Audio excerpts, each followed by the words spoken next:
Hello everyone, welcome back to my channel.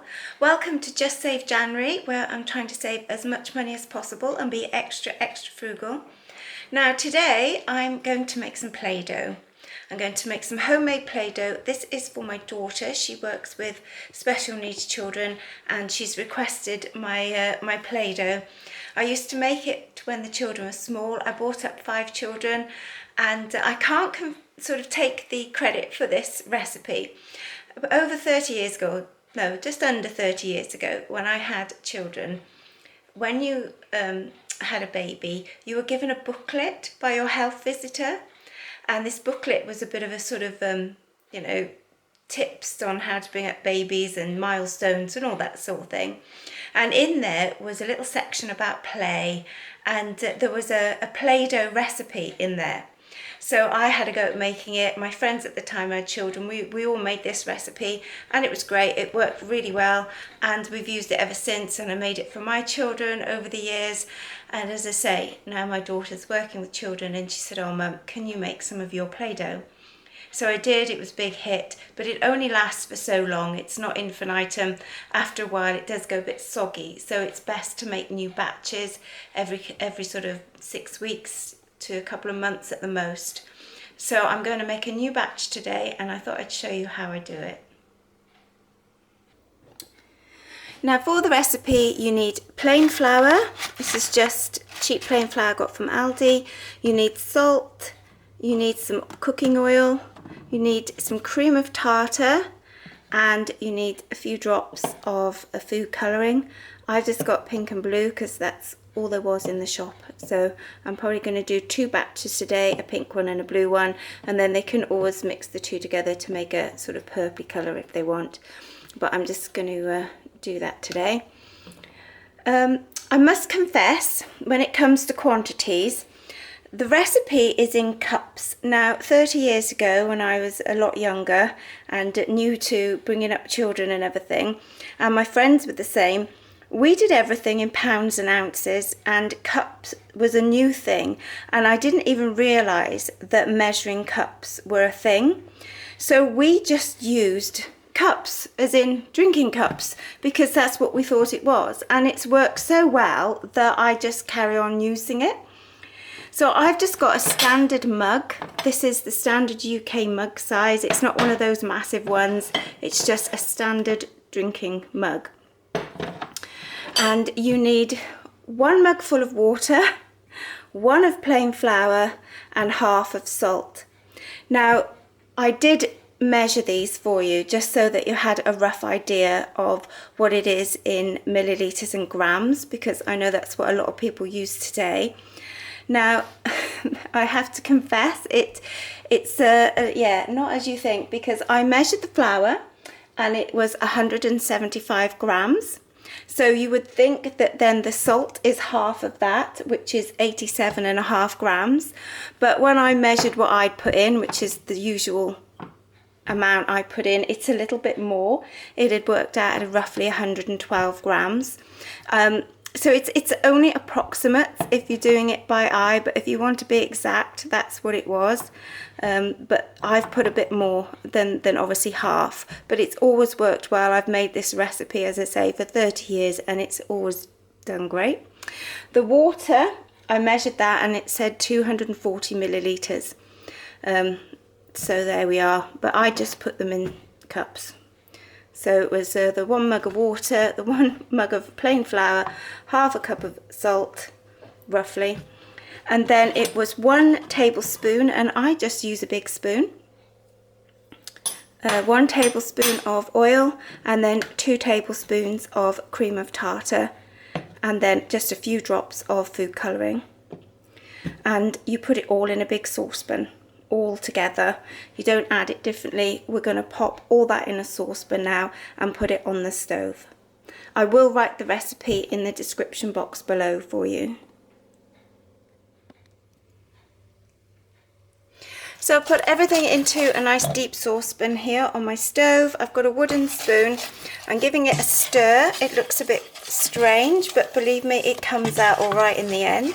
I've got this on a medium heat. So my rings, they go from 1 to 6, and I've got it on number 4.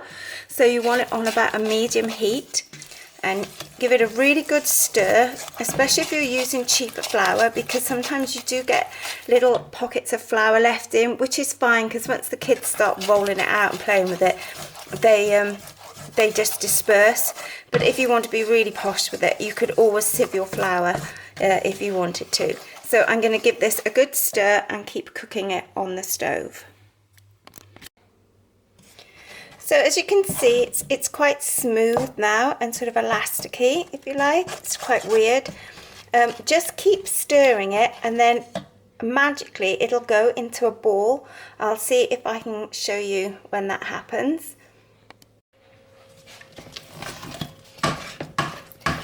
So I don't know if you can see this, but it's like getting thicker here. It looks a bit odd.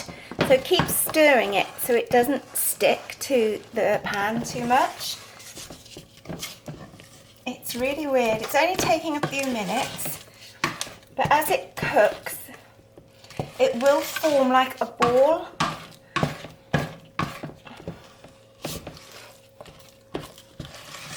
So as I keep stirring it, it goes quite stiff.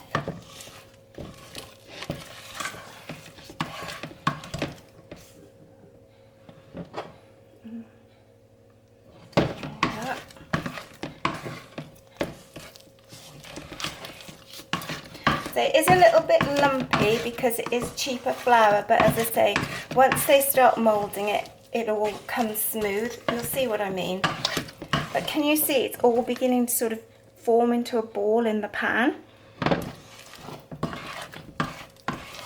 So I start trying to scrape it from around the edges, but it's like turning into this dough. It's quite bizarre. It's amazing how it happens.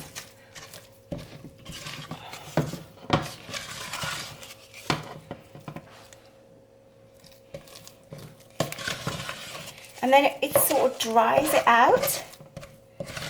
And there we are, you can see it's formed into like a ball in the saucepan. So I'm just gonna put it into a...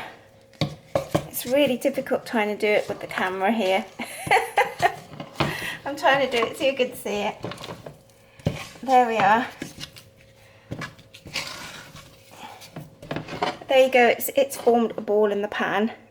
So I'm going to scrape this off and put it in with that. And I literally just give it a few seconds on the one side, and I'm going to flip it over now just to dry it off because it can get a bit sticky. So I'm just going to sort of mix it round, put it the other side, just for literally a few seconds, just to dry that off.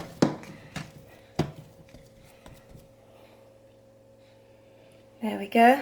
This will be warm, but I'm going to put it on to a plate. I've got a plate here. I'm going to tip it out onto a plate now. I'll see if I can move the camera so you can see. I'll turn my ring off.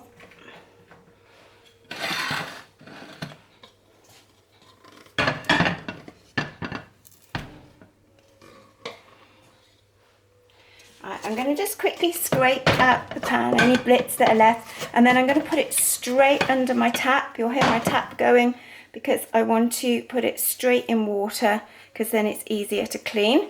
So you admire the Play-Doh. I'm going to put this under my tap. There we go. So I've got that, and yeah.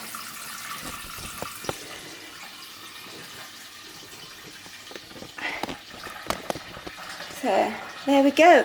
That is a nice ball of Play-Doh.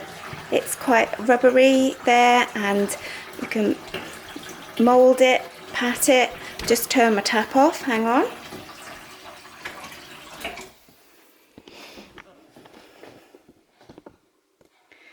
So this, as I say, is quite smooth, but you might have occasionally you might find there's a little like little bit of flour in there, but as soon as they start playing with it, that will all disperse. Feels quite rubbery, quite strange. It's amazing how it works.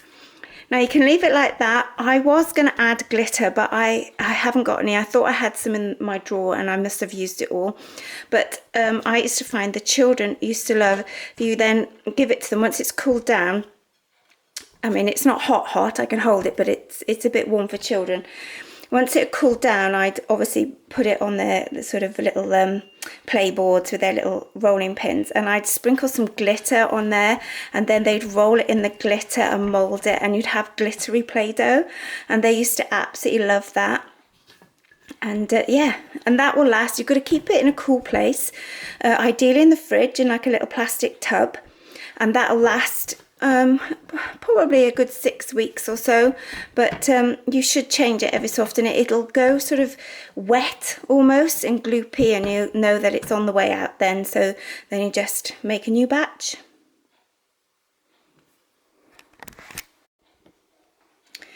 Just to show you, it does come off the saucepan quite easily if you put it into soak straight away. I just put it with a little bit of washing up liquid, turned the tap on as you heard, left it soak literally a couple of minutes while I showed you the Play-Doh, and then I've given it a scrub and it's come up nice and clean. So I am going to make another batch now.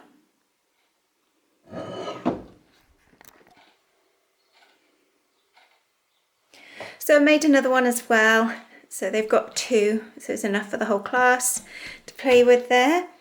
And it's great. It's lovely. I love the feel of this. It's really weird. It's amazing how it works.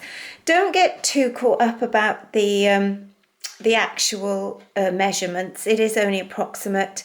I've always just bunged things in and it works really well. I think as long as you've got sort of a rough guide, I will put lots of things in the description box. I actually found the original recipe. I'll put that in there as well. And as I say, it just uses cup sizes, and I've always used mugs.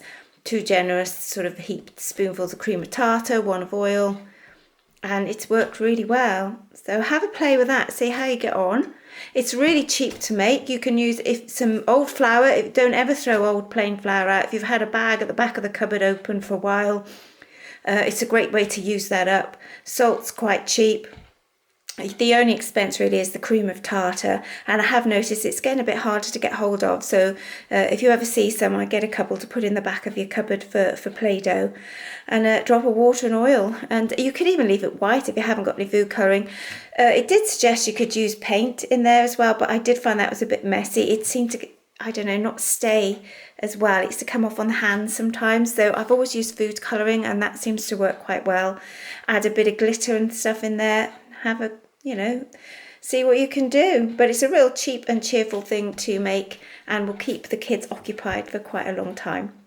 So I hope you found that useful. Make sure you keep this in the fridge and keep an eye on it, and when it goes a bit gloopy, you can get rid of it. It is only made with food items, so you might be able to put it in the food waste recycling or something like that, and then make a nice fresh batch.